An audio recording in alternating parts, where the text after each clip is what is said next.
Ayadure, and we have a very, very important discussion today on a set of mathematical analysis that we've done that reveals some unfortunate truths about our U.S. voting systems. And specifically, we're going to be reviewing the Michigan voting results in 4 counties. So we're going to wait for people to join.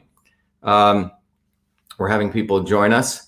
So we're going to have that process go on. We have about 280, and we're going to wait for people to join. So as people are joining, I also want to share with you, we're joined by 2 great guests, Benny Smith, who Benny and I did a video before, and also a new guest, Phil Evans, and I'll give their backgrounds and I'll wait until people join. But the most important thing we're going to discuss is going to be a engineering scientific presentation, and we're going to follow it in many ways how we present, have a little bit of background. We're going to give you, everyone, a decent amount of education because there's some very important concepts we're discussing here. But one of the things, as many of you know, I'm very committed to is to taking very, very complex concepts and putting it into a manner that all of you can appreciate and not only learn from, but then you can teach this to others. It's a model of learn, teach, and serve. We live in a world right now of media companies who cherry pick what they want. They have an agenda. So it really comes down to us. And one of the themes of today's conversation is that, yes, there's an election taking place. And every time there's an election, everyone gets all urgent about that election issue. But we need to take a step back. And we have a great opportunity today to really start looking at much more fundamental issues about what it means to be a citizen, which is we're supposed to have democratic processes. And the fact is, for far too long, you and others and many people have been sleeping. We've outsourced our decision-making to politicians who have their agendas. And we have ended up with voting systems where the input and the outputs are unverifiable. And you're going to see that in a very profound way in today's discussion. But most importantly, I think the key takeaway is it's time that you get educated or be enslaved. And this is beyond a left or right discussion. This is beyond Republican and Democrat. This is beyond black and white. It's supremely fundamental. And it's a aspect of the world that we live in that if we want to truly be free citizens, it requires some significant responsibility on all of us. And ultimately, the people we put into positions of power reflect our state of consciousness. So the goal here today is to elevate people's consciousness. And we have an incredible affords us these kinds of opportunities.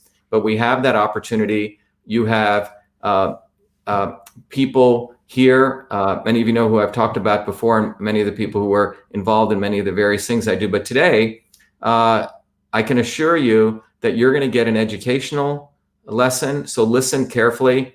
But we have great people who've been working on this for many, many years in a committed way. And the events that are happening give us an opportunity for all people to get educated. So let me just share the screen here, what we're going to be covering today. Let me go to the application window, and I'm going to introduce our wonderful guests. So let me share this.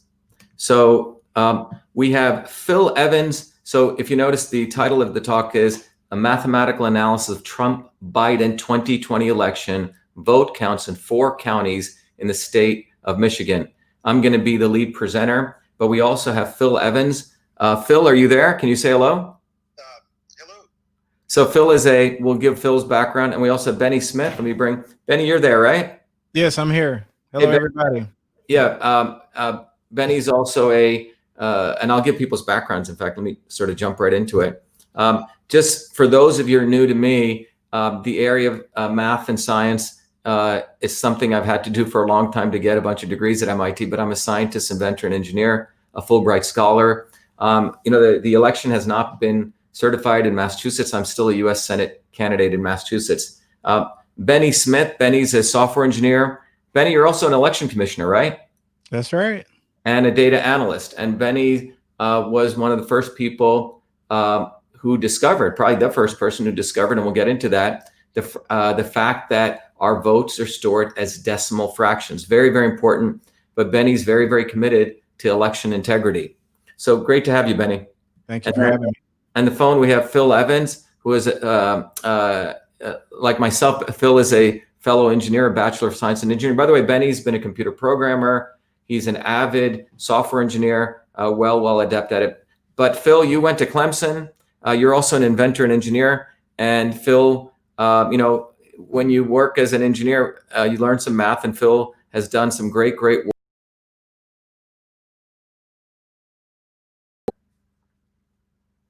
Phil? Did we lose Phil? Hello? Phil? Huh. We're having some audio. Oh, okay, we can hear you, Phil. Okay, great.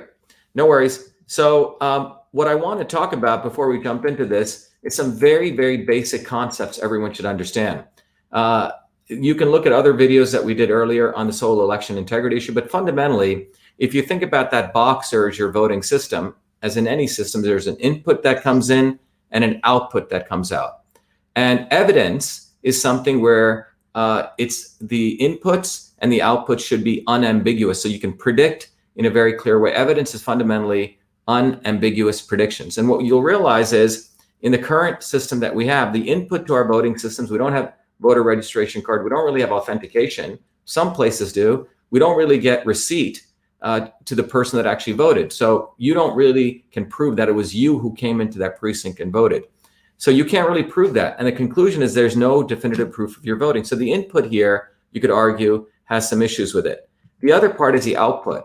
So for example, we're assuming that the output actually reflects what took place in the voting. So for example, if the input was 30 voters came in and 10 voters voted for A and 20 voters voted for B, the out should be 30 votes, 30 ballots. And in fact, in the machine counted votes, we'll talk about their ballot images. So if 10 votes for A, so you should get 20 votes for B.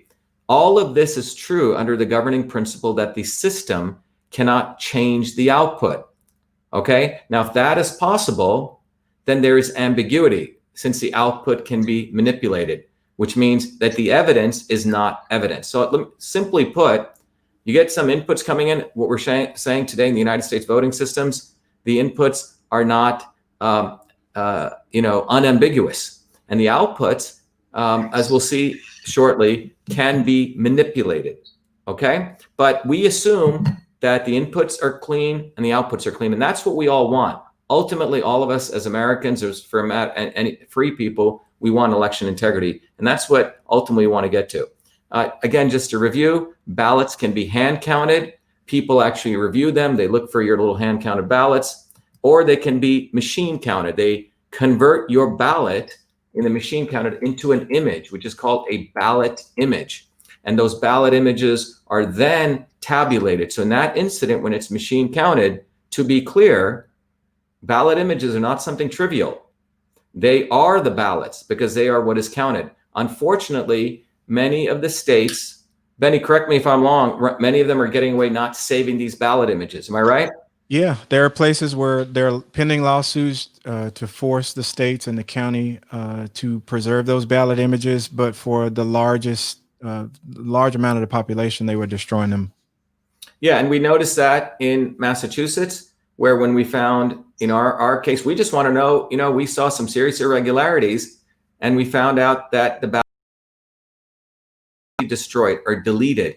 And Massachusetts has a policy. They claim their statute allows them to do that. They've never cited it. They've never showed it, which violates federal law. Because, when I ran as a federal candidate, you have to save those for 22 months. The statute says all records generated in connection with the election must be saved. So if the ballot images are what's counted and you want to question the count, well, you have to, and if they don't have the ballot images, then it basically leads to that election process is null and void unless they allow you then to go hand count. And they make hand counting very, very difficult. Am I right, Benny? That is correct.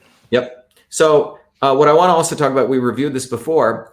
Benny and Bev Harris were instrumental in this. There is a feature in the voting systems, which we'll come back to, called the weighted race feature, which went in back in 2001. As far as we know, Bev Harris brought this up, and it's a feature. It's in the manual. It's documented where the weighted race are tallied by weight. So if Benny got 1,000 votes, I got 1,000 votes, they can literally weight Benny's votes where his votes could be 2-1. So he gets two votes for every vote that he got, 2,000 votes. And my votes could be halved. So I get not 1,000 votes, I get 1,000 votes. This is a feature in the system. The other important thing to understand is, I believe Benny, you and Bev Harris did a FOIA, right? In the election of US President, Vice President Cheney, Bush versus Kerry. And what you can see here is the discovery is that our votes are also stored as decimal fractions. So for example, Kerry Edwards, you can see down here, is not 120,360.63. And one of the important things that Benny was able to do, Benny, you went and actually got the Access database. Yeah, these were a result of court cases because people were protesting the elections, and back then candidates weren't as willing to sue, but there were a number of them who did, and then they were able to get access not to the source code, but just to some of the information that the election was tabulated in, and this was the GIMS database from Premier Diebold at the time. But what you see here is the total votes, which is a number, is stored as a double. And again, you can see the other videos, but fundamentally our votes are stored double. In computer speak, means it's stored not as a whole number, but as a floating point variable. So it's not, if you got, let's say 10 votes, it's not stored as 10, but it's stored as 10 point something, as you're seeing here. Okay. So this is some of the background. In our case where, so Benny, you and I connected when you saw these irregularities. Bev Harris pointed us, so we built a relationship. And then Benny connected me to Phil. Phil basically has done a lot of data analysis. We're going to share with you some of the graphs he's done, which are very, very illuminating. But Benny and others like John Brakey in our U.S. Senate election in Massachusetts, where we clearly knew we won, but we did something interesting. We went and did FOIAs, and we asked for the participating voters, which means the number of voters who actually voted, which is this tan column, and the number of votes cast, which is the actual ballots. And what we found consistently in at least the 7 cities they gave us data, there are more votes than voters. Okay, so this was something illuminating. Then Phil Evans got involved. And Phil looked at the data of our votes in Franklin County, for example, where we won, the only county where 70–80% of the votes are hand counted. We found out that as the number of votes proceed, you see that the votes, these lines represent our vote accounts. Mine is the red, and my opponent is a blue. You notice they flatten, and this is how curves should look over number of votes. They flatten. However, in all the other counties where the votes were machine counted, the votes do not converge. They have this parabolic effect, right, Phil? And that parabolic effect, Phil, is one of the big indicators of something going on, voter issues or election fraud. Am I right, Phil? Correct. Yep. So that's what we're showing here. So anyway, that's the background. Let's jump into Michigan. So the reason I gave you that background is we have two great people here. I got involved in this a candidate, but when I saw what happened in our election systems here, Phil and Benny and I have built a very close working relationship. So let's jump right into Michigan. I know everyone's waiting for this. I hope you enjoy this, and we'll have Q&A. Jen will help us with that. So in Michigan, there's around 86 counties, and what was analyzed here was a top 4 counties were analyzed: Oakland County, Macomb County, Kent County, and Wayne County. By the way, all the data we're looking at, there's 2 sets of data: the early voting data, and then the voting data on election day. In some cases, in Kent County and Wayne County, we combined them. But so there's 2 sets of data. So let's proceed.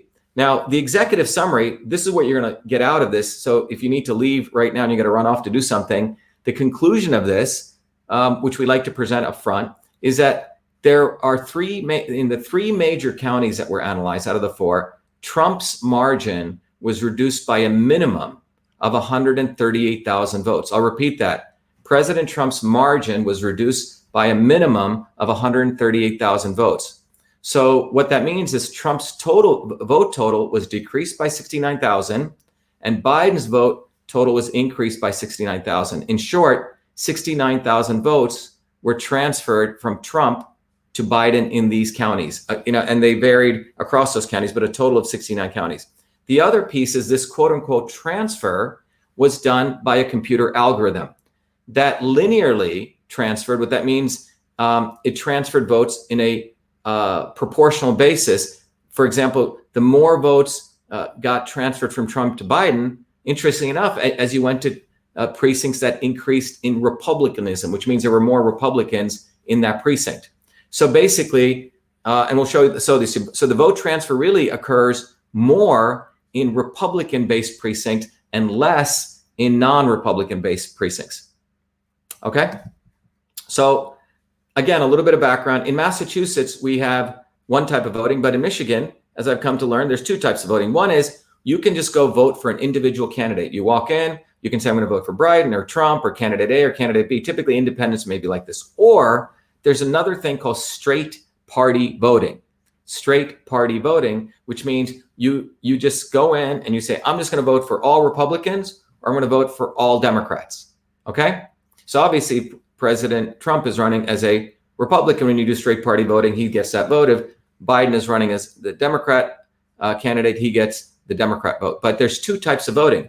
Interesting enough, each precinct tracks a voter either as casting the straight party vote or the individual candidate vote. Okay, they are separated. And Phil, in the analysis of the data you got data for Michigan in both forms, as I understand. Correct. Okay. So now so to give you an example, because again, part of here is we're going to discuss complex stuff, but I believe we just tested this on a bunch of our friends here. Everyone got it. So don't worry about the math. It's going to be easy, but let me just keep it simple. Okay. Now there's two types of voting at a precinct. And here's an example. So let's say 200 total voters go to a precinct. Okay. So 200 people walk into that precinct. Let's say 100 of them decide to vote the straight party method. And let's say the votes happen to be 60 votes for Republican candidates and 40 votes for Democrat candidates. So that would be 60% R, 40% D. So that you could argue that that precinct of voters who chose to do the straight party method, it's an indicator of the demographics that precinct is probably likely Republican. The other 100 voters who didn't want to do the straight party voting, they chose to do individual candidates. And in this case, we're looking at, let's say 65 votes went for Trump, and let's say 35 votes went for Biden. So that you'd have on the individual candidates percentages, 65% Trump, 35% Biden. Now, when you got to put it all together, you'd have the total vote count. So you'd have, just to be clear, this, if you want to count the Trump votes, so 60 votes for people who did straight party would come to Trump. That's at 60. 65 who did for the individual, so 60 plus 65, we have 125. So 62.5% of the votes went to President Trump. And then you have 40 from the votes for the Democrat straight party and 35 for Biden. So that'd be 75, so 37.5. So that's what the news would report, okay? But this is an example to give you an understanding of the straight party voting method and the individual and how they combine. Hope everyone's got that. Okay, now the analysis that was performed here compared two very specific metrics. So these metrics were plotted on the x-axis and the y-axis. You need to listen very carefully here, and I'll go through it very slowly because this is probably the most important thing to understand.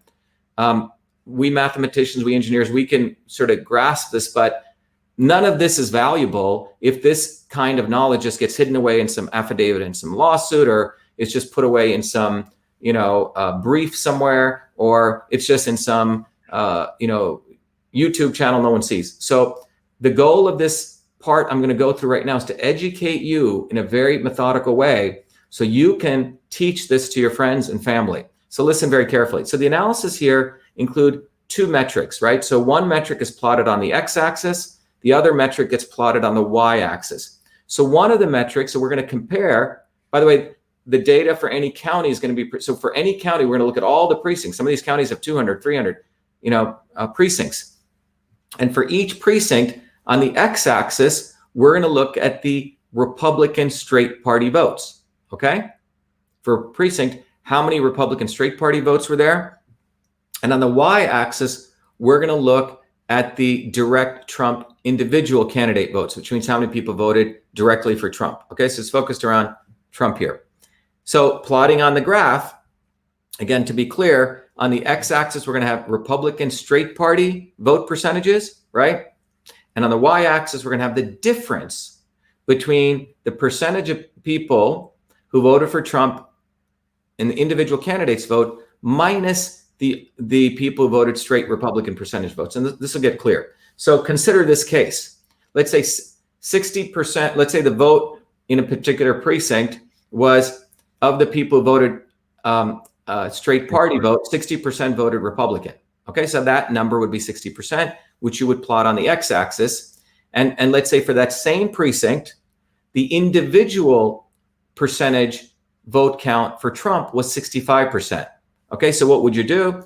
On the x-axis, you would plot 60. But on the y-axis, we're going to take the 65% minus the 60 to get 5%. Okay? Let me repeat that again, and I'll show you through on a graph. So if you look at that number, so on the x-axis, we have the Republican straight party vote. And you can see here in this example, right, 60% is plotted. We go look along the x-axis. And along the y-axis, we're doing this calculation of the percentage of votes Trump got minus the percentage of votes that for the Republican. Now, why are we doing this? Well, if you're a Republican, most Republicans probably voted for Trump, okay? Now, in some precincts like this one, it looks like 5% more people, which could have been Democrats or independents or others, even Republicans, voted more for Trump, because this means Trump actually got 65% minus the 60. So, and if you look at another example, this may have been, if people want to believe the bias, all Republicans are very wealthy, et cetera, this may have been a wealthy Republican neighborhood. And that maybe this was a quote unquote working class neighborhood, which was, let's say, more Democrat. Again, this is a bias. It's not true actually, but let's assume this. So in this case, along the y-axis, we see the straight party vote in this precinct, which may have been a very different neighborhood, was 7% Republican. And even in here, in this case, we're saying Trump may have gotten 12% minus 75%. So that's what we're putting up here. Benny, does that make sense? Everyone? Got it. Okay, I know you guys have seen this. The blue dots are precincts, so yes. That may be a little bit. Yeah. So just to be clear, every blue dot is a precinct. So in the normal case, if you look at this, if the center line, the red line, is Republicans, okay, straight line, because the reality is that anyone who voted Republican probably voted for Trump. So if you look at all these precincts, they should hover around 0, right? So for example, any one of these Republican straight party votes, if you looked up and you looked at what the Trump vote was, it should be close to 0. All right. Any questions? All right, good. So now let's take a case where maybe Trump, and there's some evidence to this, was actually doing better than people are voting just for Republican candidates. Remember, maybe he was getting more votes from others, okay? In that case, a graph would look like this, right? In this situation where Trump is more liked than Republican Party candidates. So if you were just a straight Republican Party candidate, you'd be at 0. But you notice these precinct data saying that, hey, Trump was actually liked more than the straight party, than the general Republican slate that was running. Okay, so that's sort of gives you an idea, normal case, and this could be where Trump's liked. Now we're going to go into the data that Phil analyzed. And so what Phil, by the way, as this says, so we have a graph here, which is one of these graphs. Again, the x-axis is a Republican straight party vote by precinct. Again, the y-axis is calculating the Trump vote minus the Republican, right? So what do you see here? You see something quite profound. By the way, as Benny said, every blue dot is a precinct. So we probably have in Oakland County, Phil, do you know how many precincts? I don't want to count here, 1, 2, 3, 4. I'm going to probably like 300, 400 precincts. I'm just guessing. But there's hundreds of precincts here, okay? So every blue dot is a precinct here. And what you're seeing is, as you move from left to right, which means the left is low percentage of Republicans. So these communities over here on your left are low percentage of Republicans. And as you move to the right, higher percentage of Republicans demographically. Now, what's fascinating on this graph is common sense would dictate that as you moved across, you shouldn't see it go down. What this is saying is, for example, if you look down here on the bottom right here, this is a community that 80% or 75% of the people voted straight party Republican, which means 25% voted Democrat. But Trump is nearly 20% less than the mean here, or less than the Republican slate candidates, and so on. And more importantly, if you look at this data, it's not scattered. It's a beautiful line. Let's look at the closer at this. So if you just look at the left part of this, so I'm looking at less than 20%. So these are communities, precincts, where they're less than, you could argue, 20% demographically Republicans. And if you were to draw a line, an average, you see it's around 7%. So in this case, in those communities, even though they're not Republican, could be Black communities, minority communities, working class communities, Trump is more popular than other Republican candidates by about 7%. Okay, that's eyeballing that. So I hope that's clear. However, if you look in communities as Republicanism increases, Trump's votes go down. And they don't just go down in a random way. If you draw this beautiful center line, they go down in a very linear way. As more as precincts have more percentage of Republicans, Trump loses more percentage of votes in a linear fashion. Okay, which means in a way that graduates with the percentage of Republicans. Okay, so this is quite fascinating. In fact, it's highly unlikely. And so let's take an example. So we're going to take, again, we're looking at Oakland County. And by the way, these are early voting, okay? And I'm going to take this data point right here. And if you look down, this data point's around 45%, which means 45% of the people in this precinct decided, of the people went straight party Republican vote, 45% voted Republican, which means 55% voted Biden. By the way, I'm taking a case here.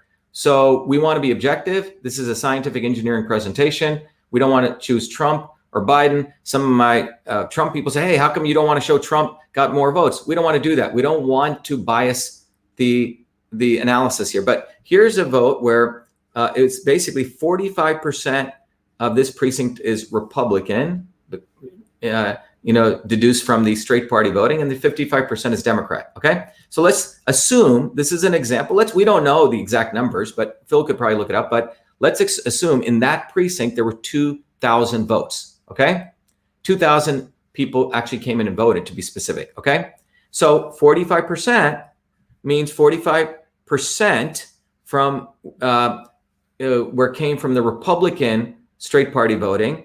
And if you look, because this number is minus 20 and the x-axis is plotting whatever Trump got minus a Republican, you can calculate Trump got 25%, right? 25% minus 45. So just to be clear, in that precinct, 45% of the people, of the people who did straight party voting, 45% were Republicans. So you could say 45% of that precinct is Republican. However, when you looked at in that precinct, what percentage voted for Trump? It was 25%, which means 20% less than what you would think, which means from the zero here. So if you just do the numbers, again, just to make this very tangible, if that precinct had 2,000 voters, and let's say 1,000 were straight party voters, so the Republican candidates would get 450 votes from the straight party voting, because 45%, and the Democrats, that obviously the difference of that, get 550 votes. Okay, so that's the straight party voters. Now, let's say the other 1,000 voted individual. They wanted to choose their own candidate. And we're assuming, or not we're assuming, in this example, if you look at that curve, it's got to be 25%. So 250 voted for Trump and 750 voted for Biden. So in this case, what would AP News report, or CNN or Fox? They would look at this data for that precinct. They'd say, okay, Trump got 700 votes total, because 250 from individual candidates, 450 from the straight party voting, that's 700. And 700 out of 200 is 35%. Biden, however, got 550 votes from straight party voting Democrat, and he got 750 votes from Biden, from individual people voted. So that's 1,300. So he got 65%. And the news would report Trump lost to Biden by a margin of 30%. Okay. Now, each one of these precincts has been calculated. Okay. So now let me point you to this analysis. So now the concept of in the fact that 45% of people are Republican, Trump only got 25% votes, is a little bit odd. So let's, for the sake of analysis, assume he also got 45%, the same number. That means a curve would go up to here, right? It'd be at the 0 point. And just to, again, make sure you're understanding the fundamentals. So let's say this point is 45% 0, which means that 45% votes from the Republican straight party voting, but Trump also got 45%. That's what you would assume if the Republican candidate is in alignment with the Republicans, okay? Now, if that precinct had also 2,000 voters, nothing has changed here. 450 for Republicans, candidates 550. But here, what you'll notice is Trump now picks up an additional 200 votes, right? Because he got now additional 20%, so he gets 450. Biden's at 550, okay? Changes a little bit the dynamics. This is very important to see this dynamics. And what you see, AP News, in this case, report, Trump got 45%, which is 900 votes out of the 2,000, and Biden got 1,100 votes, which is 55%. And the news would say, well, Trump didn't lose by that much. He didn't, in this case, lost by 30%. They say he lost by 10%, okay? However, when you really put this graph and this together, the net of it is what you find is this truth, which is an orange, that 10% of the Trump votes, if this was down here and it should have been up here, were given to Biden. And 200 votes were taken from Trump, and 200 votes were given to Biden. So a total of, so this would mean 10% of Trump votes were given to Biden. All right. So what Phil did, Phil Evans, he did this for every precinct. And he found out when you really bring Trump's votes, what we think the pattern should be around the straight party vote line, you find out about 20,000 votes were taken from Trump, and 20,000 votes were given to Biden for a 40,000 Biden lead in the Oakland early voting, okay? Just one county. So that's what you see here. Now, more importantly, if you notice, I've drawn these orange lines. So what you notice is this phenomenon, if you actually look below 20%, Trump was actually getting more votes than Republican candidates, right? All the way up to 20%, you see he was getting close to 7% more votes than his other Republican counterparts. But for some reason, which we'll talk about, right at 20%, it looks like his vote counts start getting linearly reduced. And if you look at this curve, and I've looked at lots of curves, Benny, you've seen a lot of these curves, Phil, right? Any one of us who's in the pattern analysis business, when you see this, it's immediately, if you look at these, you say something's up, okay? This is too structured, right? Too perfect. Yeah. What is that, Benny? Too perfect. Too perfect, okay? You don't, we in data analysis, pattern analysis, if you're in AI, you look for features like these because it lets you build an algorithm, right? This is easy. So this beautiful curve hits flat and boom, it drops in a nice linear fashion. As though an algorithm was there as you went across, votes were getting cut by Trump. And that's what we see here. And remember, we've talked about it, the election systems going back to Diebold, right, Benny? They have the feature of being able to manipulate vote counts from one person to another. It's called a weighted race feature. So you see it here. Now, is it only in Oakland County in early voting? Well, let's look here. Here's election day voting. Right, Phil, this is election day we're looking at. And you see the same thing. Election day, there's around 20,000 votes, 10,000, Trump's votes are reduced by 10,000, and Biden's votes were increased by 10,000 here. But look at this pattern, same thing, it's around 7%, and boom, okay? Slope looks pretty damn close, doesn't it, Phil, Benny? Yep. Looks very, very close, okay? On a different time. The reason this is important is this is in one time period. So temporally, we're going to look at temporal, which means by time, and spatially. So temporally, we're looking at one event before election day, early voting, and this is after early voting. You see the same feature. All right. Now, let's go into a different county. Is this only in Oakland? By the way, Oakland is one of the biggest counties. And by the way, I want to put both of them together. You see that in this, when you add it all up, 60,000 votes increased Biden's lead, right? So a total of 30,000 votes were reduced for Trump and 30,000 votes were increased for Biden. So Biden's margin increased by 60,000 votes. All right, so that's Oakland County. Now let's look at a different county. Again, spatially, we're going to a different place and a different time, early voting, Macomb County. Here there were 28,000 votes. 14,000 were taken from Trump, 14,000 were given to Biden. And what do you see here? Well, in this case, Trump actually does even better. He's almost at, what does that look like? About 12%, Benny? 12%? 12%. And then here, this kicks in around at 25%. Yeah. Okay, but same sort of slope. Okay, so they start eating Trump's votes at this point, but he's doing better in these counties by 12% more than the Republican Party candidates. Okay, he's doing better. Now let's go over here to Macomb County on election day. Okay, same feature you see. In fact, he's doing really good here, up to 22%. Right, Phil? That's what that looks like. 22. Right in the election day voting. All right.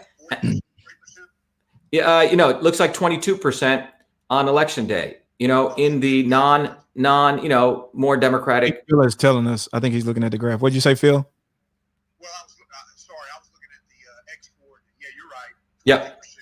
Yeah. And then again, it drops precipitously when right around here. Okay, but same feature, same algorithm is in place.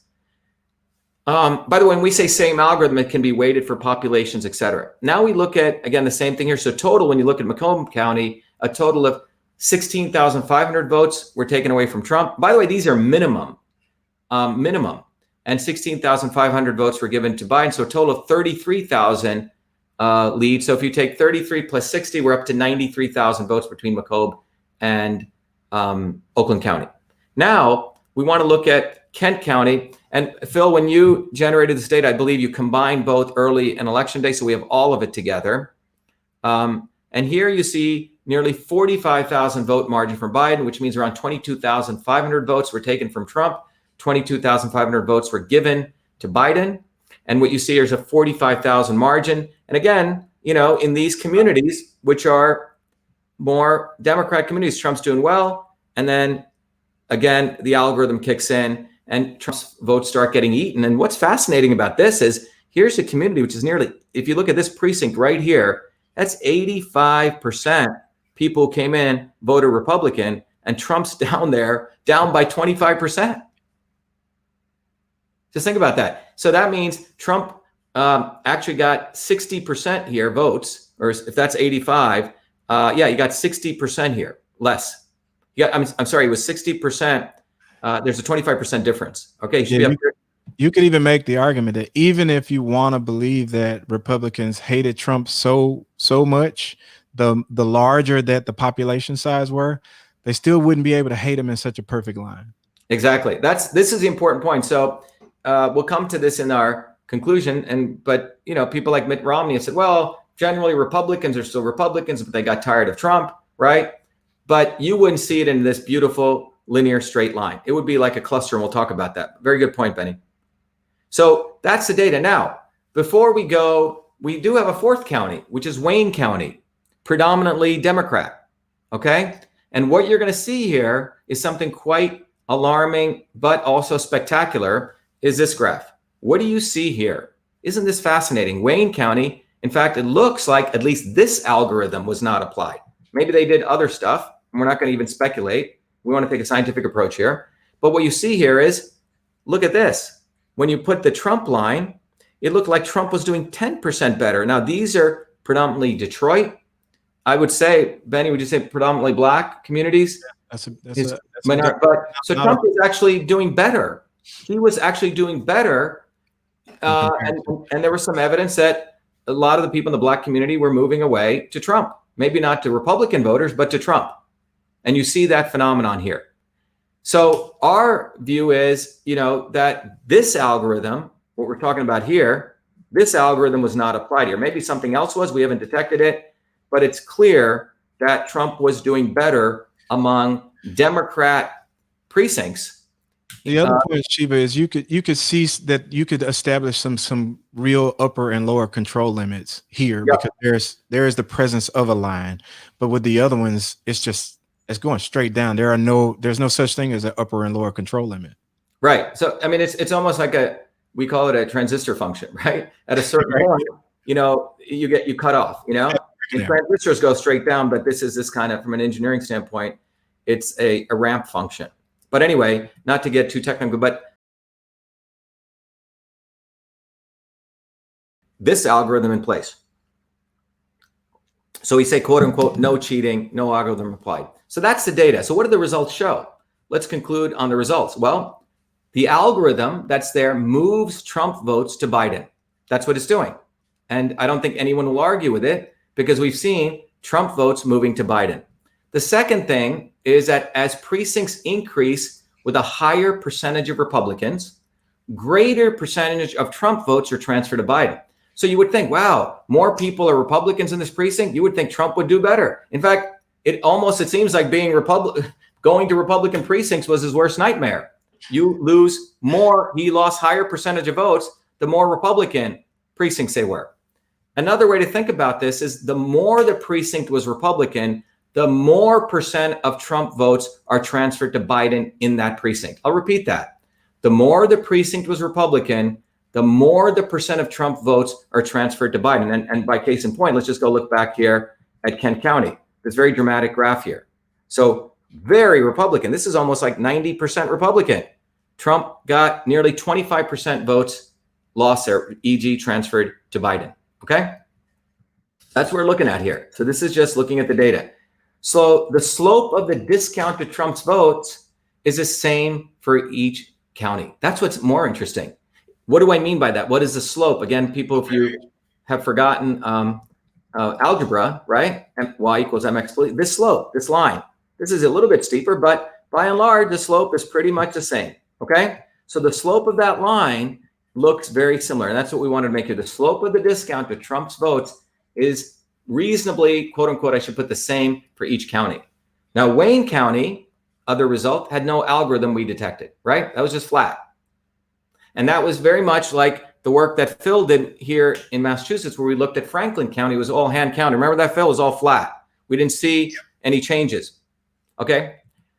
So what's the discussion? So those are the results. Let's have a discussion here. So the algorithm, we believe, is a weighted race allocation method.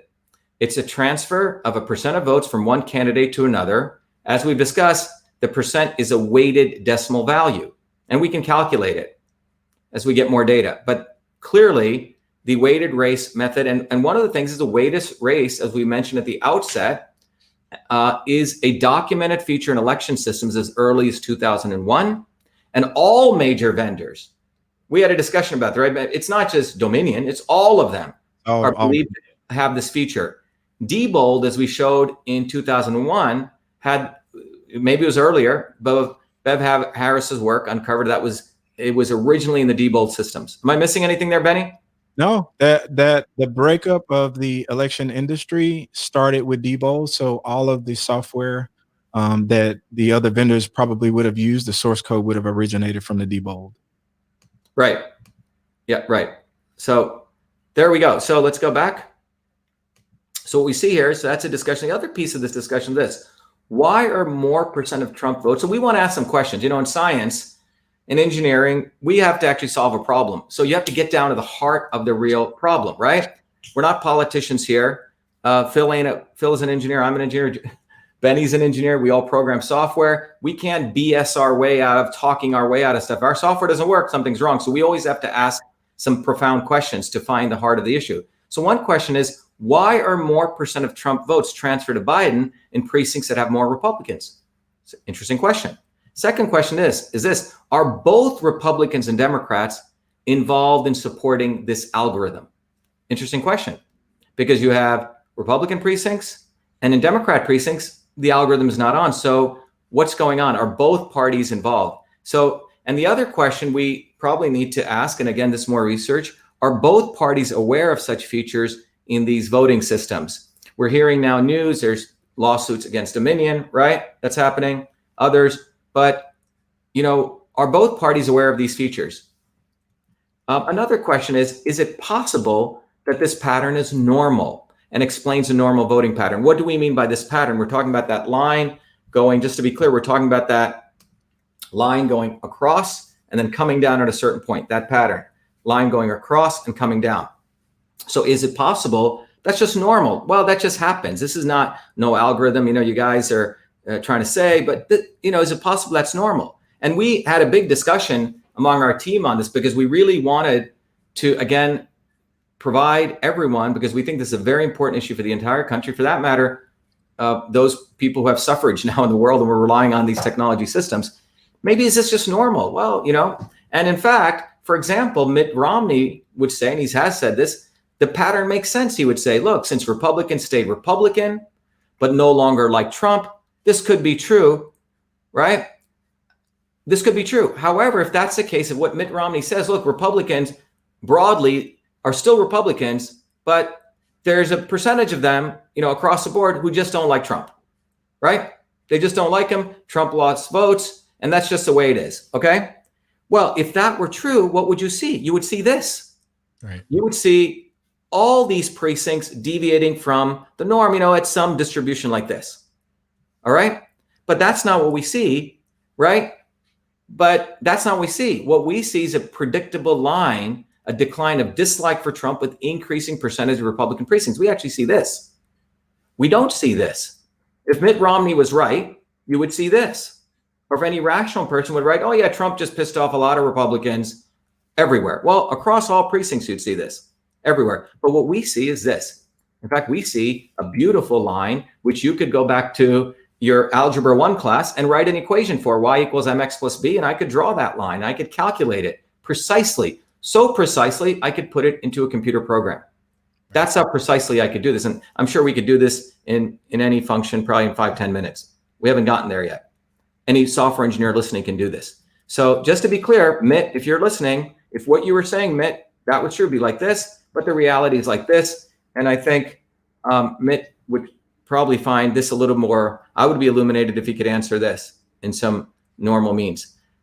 So given that this predictable linear decline of dislike increases, it makes no sense, right? This makes no sense unless a computer algorithm was in place to lower Trump's votes as a function of percentage of Republicans in a precinct. In this case, linearly, okay? That curve, boom, it goes down beautifully linear. So let me just bring that back to everyone, and I'll ask Phil and Benny if you want to add, and we still have some other stuff to finish, but what we're saying is that beautiful point where it's nice and flat, Trump's actually doing well in non-Republican precincts, and then it's like a switch gets turned on and it goes down linearly. Our position is that could only be done by a computer algorithm in such a precise way over so many precincts, okay? It's not like, because over so many precincts, you'd see some random fluctuations. You don't. You see a nice little line going there. Phil and Benny, do you want to add anything to that discussion point? Phil's the man. Phil? I mean, you said it pretty well. The main thing is, Benny, I greatly respect the work you've done. And is there any doubt in your mind, what percentage chance is it that what we're seeing is not a computer algorithm? Let me just ask that for everyone's audience, because Phil's on phone here, because he got what Phil asked Benny is, what is the chance that pattern, let me go back here, the pattern that we're talking about is just not a computer algorithm? That was a question Phil asked you, Benny. Yeah, I rarely would say 0%, so I maybe say 1%. If you get in trouble if you don't leave a little room for error. It's just not something you would see. Again, the engineering is reversing the organization of the precincts, and as they grow in size, at some point you're supposed to strike an average. So that means if we got to precincts, if they were continuing to increase and we had 100% turnout, then that number would just grow further in the size, and that line and that slope would continue to go down. And that is literally the presence of something that is not, it's barely germane to something that's natural. It's something that's artificial. Right. So that's the bottom line here. So the bottom line is, this is the probability of this from any mathematical description, you would call it, I'm just going forward again, is unlikely. Now, so the future research questions we have as scientists and researchers is, hey, are both parties, Democrats and Republicans, aware of this algorithmic process? Another question, is a coup underway? And who would be behind such a coup? Democrats, Republicans, or both? Or you could argue, did Biden win legitimately? That's all. How much possibility? What's that? Did he have a landslide and we just don't know it? Yeah, did he have such a massive landslide? Because we analyzed one county based on someone saying that they saw some switches and it being confirmed that votes did switch. We've analyzed this in this mechanism for 4 or 5 years. I've done it with Phil for at least 2 or 3. So we already knew how to go and look, but it was kind of a gift that somebody acknowledged that it was there. Yeah. So, but again, we're being open. our goal is to just ask these important questions. Again, the questions in the future: are both parties and Democrats aware of the algorithmic process? Is there a coup underway? Who is behind such a coup? Democrats, Republicans, or both? Or did Biden win? Now, the conclusion that we have, because ultimately, why are we doing this? Why, an important question left is why. I think what we all want is the inputs and the outputs today in our voting systems are unverifiable. That's the unfortunate truth we all have to deal with. And if we don't deal with that, we're sleeping. We're not being real citizens. But this is the God's honest reality. If we take away our rose-colored glasses, for far too long, we've been looking at Venezuela or Afghanistan or other countries. Oh my God, those have banana republics. But the reality is the United States voting systems, the inputs and the outputs to our voting systems are unverifiable. That means the evidence is ambiguous. So how do we get out of this? So now that we've identified the real problem, which is first bullet, what's a real solution? Well, here are some attributes of those solutions we believe. One is we need verifiable inputs. And what that means is we need permanent voter registration, for example. What that means is, wouldn't it be nice if we actually had some way to have a voter registration card? And this gets over the Republican-Democrat rift on this issue. The second issue is open source of software. All of these softwares are owned by a few companies. We can't even go in and see which switches are turning on. It should be open source. The third is hand-marked paper ballots. And Benny, do you want to speak to that? Yeah.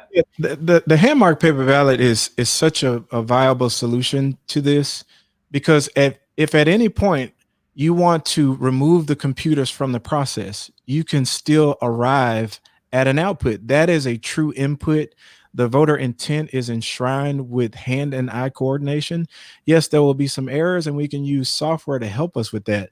But computers they work best when they are automating processes. Anything that's repeatable can be automated, and the process of repeating voting happens over and over again, and it lends itself to automation, and such automation that we can see why a pattern or an algorithm like this. And again, that the documented feature of a weighted election is such a bad idea, and the only thing that can verify to us in a black box is the input. And if we can't know if a weighted election was conducted. It's a feature, it's not a bug. So the only way we could get back to that is for the citizens to be able to remove the computers from the situation. I think in Michigan, what happened was they saw that something was wrong, they bypassed the computer and they hand counted it, and then they got to the true number. Well, who would think that to get to the true number, you could remove the computers to do so? Right. And we noticed that here, Benny, in Massachusetts, right? The hand counted county, a beautiful flat curve. And then in all the other counties, we're losing nearly 50% of our votes. So the other big thing is we need to save the ballot images pursuant to law. One of the big things that John Brakey illuminated me to in this whole process is that when you go to the machines, separate from the hand-marked ballots, but if you go to those precincts which have the machines, when you take that piece of paper and it goes in, it creates a ballot image. So it takes a photo literally of your ballot. Now, the important point is what is actually counted. No one's counting the paper anymore. That's stashed away. What's actually being counted is that image. The machine looks for your dot or your ellipse, and it's counting it. So this is a very important legal and a rational and common sense argument, is that ballot image is the ballot. That is a ballot. That ballot image is a ballot. And some people in the election integrity world were sort of iffy about this, but it is the ballot. So as we know, those ballot images, many of the states are deleting them after the election. They're throwing them away. But if you think about it, the paper comes in, the ballot image is created. And as I understand, is when I went through the manuals, Benny, several of them, the saving of ballot images is a factory setting. There's default settings on those machines. It's save all images, save write-ins, and delete them. And I think the ballot voting companies are trying to be in compliance with federal law. Federal law says you have to save any records generated in connection with an election for 22 months. 22 months.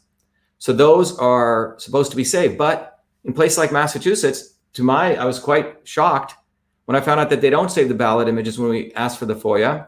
And then it also turned out that they claim that the Massachusetts state has a different law that allows them to delete the ballot images. And when I shared that, everyone listening, that's why I was away. A lot of my people on Twitter said, Shiva, where have you been? You've been away for 21 days out of my 35 days in my federal election, because I shared the email communications with the Secretary of State, sharing email conversation where she's admitting that Massachusetts destroyed, deleted, quote unquote, not stored the ballot images. When I put those up, the Secretary of State contacted Twitter, had me banned for 21 days. And this is not just me claiming this. We took it to federal court. I asked for an injunction against the Secretary of State, and courts do not like to issue injunctions. Judge, pro se?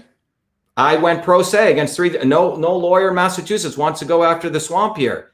Right. I don't know law. I had to learn all this stuff. Presented myself a 34, 50-page brief in front of the judge. Judge Mark Wolf agreed with me, and he said that the Secretary of State had induced Twitter, told him he cannot call Twitter, told him that we also discovered something even more profound, Phil and Benny, this is even more amazing. This is part of our bigger lawsuit now, that there's an organization called the National Association of State Election Directors. Look it up, NASED. Jen, you may want to put it out there. This organization is a nonprofit controlled by organizations like Rockefeller Brothers, and this is just fact. You can look at it, and by the Murdoch Company. Okay? Those organizations control the NASED or fund them, and the NASED also contacted Twitter to have me taken down because I was asking the question about this very important integrity issue that I was concerned about, which was, where are my ballot images? Okay? And the state deleting ballot images, which is a violation of federal law. So we talked about this earlier, and I think John Brakey's talked about it. He said we should publish the ballot images because if you have the images, put them up on the internet. We could all do a public recount. If I could add a thing with John Brakey represents Audit USA, the Audit Elections USA, and they filed a lawsuit in federal court for the state of Florida. And I think the end result was they agreed that they needed to preserve those ballot images in Florida. They didn't give them to him, but I think they did mandate that they had to preserve them based on the federal statutes.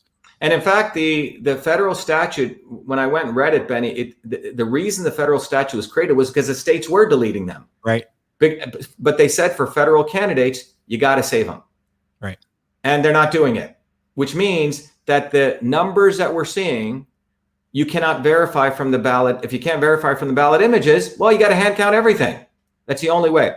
So the sixth part of this is we need to have automatic audits, which means the election should be audited in real time. All elections, we shouldn't have to wait if there's a problem. Just like I think all of us, I run many companies. I go through audits. If I'm publicly traded, I got to audit. It seems like the publicly traded companies, we have to live through a very different standard than the United States government when they do campaigns. They don't even have to get audited, only when there's an issue. But typically when you file your S1 for a publicly traded company, or if you're a public company, you have to be audited on a quarterly basis. I would argue that I earned my stripes as a developer because I was doing it in finance and they were routine audits. So, they want to be able to drop a parachute in the middle of a scenario and you can walk them back to the beginning or walk them to the end. And that's just something that just does not happen in elections. Yeah, it's quite profound. And I don't know if you want to add to that, Phil, that the fact that in one of the most important things where counting is involved, because remember, all these people have to do is just count. We're counting exercise. And you could argue the counts that they're doing are more important than counting money, right? We're counting the future direction of who's getting elected, policy, which controls billions or trillions of dollars, that in that process, there is no audit. So one of the proposals here is we need to have automatic audits. And finally, is at the end of when an election takes place in any one of those blue dots, a precinct, they actually have the poll tapes, exactly what the vote counts were. Well, all of those should be published immediately. Instead, what we do is we wait until they're transferred somewhere else. And that's another problem, right? Where the vote could be manipulated. That's a really bad problem. And there were a number of initiatives that started. This happened for me in 2015 when I took a picture of a poll tape anybody can see what happened for that scenario.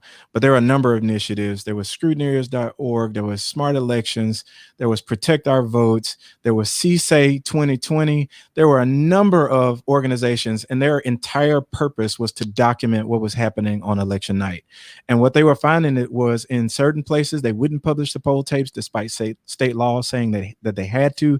They would publish them and then withdraw them. Transparent Elections in North Carolina, I think they won't give them the poll tapes. I think Lynn Bernstein of that organization, she's there now trying to get the state to give her the poll tapes. So federal statutes should just include that as a part of the process. It commits data to the record, and you can use a system of accounting, because like you said, this is counting. This is an accounting exercise. But put a bunch of CPAs on this and they'll tell you what all the problems are. Yeah, I mean, and you look, there are a lot of people who know this. So the issue behooves anyone, or the issue question brings to point so just to keep it simple on the poll tape issues, when an election night ends, when you have 100 precincts, each of those machines generates the actual results, but we don't get to see those results right away. In the old days, you had the town crier. Remember, in every town, they would announce the votes, and the guy would go out into the middle of the square and he'd say, Benny got 20 votes, Shiva got 10 votes. And they'd announce it right then and there at that place, decentralized. When you centralize everything and you give it to some developer, some company, et cetera, that's where manipulation can take place. You can reduce that significantly by right when the data comes, you town crier it out. You let everyone know. And that's the issue there. And to your point, when Michigan corrected what was, first of all, there's no such thing as a glitch. Let's just clear that up. Computers do not run code and compile. No compiled code can decide to change its mind.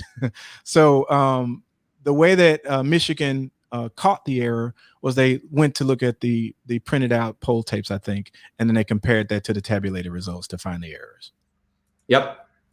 Yeah, so I think that's a point, is that if the poll tapes are there and they're just part of standard process, you don't have to wait for a nice situation or a lucky situation. So right. What is to be done? Well, this is a view that this is a position. One view is, you fire the Democrats, we fire the Republicans. And our view is that working people need to unite. What's that, Benny? Bottoms up. Bottoms up. Because, when we started putting this together, oh my God, will Fox cover this? Oh my God, would Laura Ingraham cover it? Oh my God. So many people who discover some inequity in the world, you always think, oh my God, I got to get this person involved. And we've been, by the way, just to let you know, in the last 24, 36 hours, I've been getting calls from everyone. I'm not going to reveal who, right. But our view is what have these people been doing for 20, 30 years? I find it hard to believe that people in the centers of government, Democrats and Republicans, did not know this was taking place. So our view is to be safe in the interest of we, the people. That's why we decided to do this data directly to all of you. We did not want to just publish in some report, give it in some affidavit to some fast-talking lawyer who was going to say, well, we're going to publish it here. And then it probably gets put into somewhere, or they take it and they do a movie on it. And then, or they try to go on some evening news and talk about how they discovered something. Our view is we, the working people, need to unite. All of you seeing this should take this, study it, and push it out on your own. We don't need the news media anymore. You know why? Because they're all part of it. When you look at the fact the NASCD, National Association of State Election Directors, is a nonprofit funded by the Rockefeller brothers. You can go look it up. Funded by Quadrivium, which is run by the two Murdochs. One of them, by the way, is Fox News, and the other one, we don't know. But one of them doesn't really like Trump, as I understand. The woman, Carolyn Murdoch. And you can go look at this. But the issue is, by the time we figure out what they're up to, and will they get our data, will they give us news time? Time is gone, and they're on to their next gig. The issue that everyone needs to understand, we need to fire the Democrats. We need to fire the Republicans. We as people need to unite. So this presentation here should be something everyone should share with your families, with your kids, with your neighbors. Bring them in, share it, and then you guys teach it. We made this in such a way that it's very, very accessible and relatable and, frankly, educational. And so our issue is thank you. And thank you very much. That's what we need to do. We need to move forward to recognize that we need to build something that is truly in integrity with who we are as people that this country was supposed to be built on. Freedom, a voting system that has integrity. This system is also supposed to be built on people actually work for a living. Benny works. Phil works. Phil's an entrepreneur, has created many interesting things. I work. We don't get paid for any of it doing this. None of us. We get a lot of trouble for this too. Yeah. There are people right now, Benny, who've been calling me, oh my God, election fraud. Shiva, I got money for this. You want money for this? There are people trying to make a business out of election fraud tabulation work. That's one thing. But the point is, we need to go back to we the people. And I hope this was valuable for everyone to understand. Phil, do you have any other points? Open floor for you, Phil, Benny. You guys want to share? I just want to thank you both for the opportunity to show my work. I've been kind of locked up in a cave for about 10 years and had a lot of times where I felt 100% that machine algorithms were causing the anomalies I was looking at. So it's sort of vindicating to finally get this out. And thank you very much. Yeah, thanks, Phil. Yeah, it was to me, it was interesting because Phil and I were speaking earlier. Now, in a previous life, I used to do pattern analysis algorithms, watching sleep patterns, all this stuff. And when the selection came, it was very great to find Phil because he was still doing that stuff, coming from an engineering background. So it's like you had a whole resource. So I could still go out there and educate people, and Phil could focus on generating the data. And I think it's been a great collaboration. And then Benny, you're a software engineer and an election commissioner. So this is something very important to what you do. Yeah, I'm glad to have worked with you guys. When I started this journey back with Bev Harris and blackboxvoting.org, everybody wanted to say that, I didn't go to college, so I'm just a high school graduate. They really said, you don't have the credentials. And I was like, my calculator just like yours. So a lot of people didn't really pay it a lot of attention. I said, it's there, and it seems like a gift that keeps on giving every election now. And I think a lot of it didn't go across because it was actually to the heart of the matter, right? People like to be solutions in search of problems. But this one is a solvable metric. And I would just say to the people who think that we are completely off base, prove us wrong. Yeah. And I think the most important thing is this is out there. We didn't give it away to some Democrat establishment or Republican establishment, even though we have good people who are on the ground who may be a lowercase d or an lowercase r or an independent. Forget the party establishments per se, but there are people coming out who are interested. And I think this is a profound and historic opportunity where we are right now. But it really comes down to you wanting to get educated and not be enslaved. If you don't get educated, you will be enslaved, period. You will be enslaved. So this is really up to you. It's not about Trump. It's not about Biden. It's not about the Supreme Court. It's not about Tucker Carlson. It's not about whoever, Anderson, Cooper, whoever it is. This is about you. Do you want to get educated? Do you want to understand that the foundational basis of our democracy, the systems, the technology systems that run it, and the processes are fundamentally flawed? And that's what we want to bring up. And it's a great time to bring it up because everyone's asking about the election. Well, we just shared data with you on Michigan. Yeah, and can I make another point? Sure. We are literally doing this so that the establishment parties or the individuals who are behind a lot of the chaos that we see or are not behind it, take it away from the voter. Everybody's saying that the voter is committing the fraud, right? It's not voter fraud. Let's just correct that notion. Yeah, it's election fraud. It's not voter fraud. I'm not trying to keep a guy in power with his $200,000 a year job and $20 million in contract. I think he has more incentive or he or she has more incentive to want to stay in power than I am willing to commit a crime so that they can. Yeah, I think this is an important point. It's interesting how those in power always try to flip it back on the constituency. So I think notice we call this election integrity, election fraud, not voter integrity, not voter fraud, right? I think most citizens would be probably fine with getting a voter registration card. I don't think anyone would have that problem.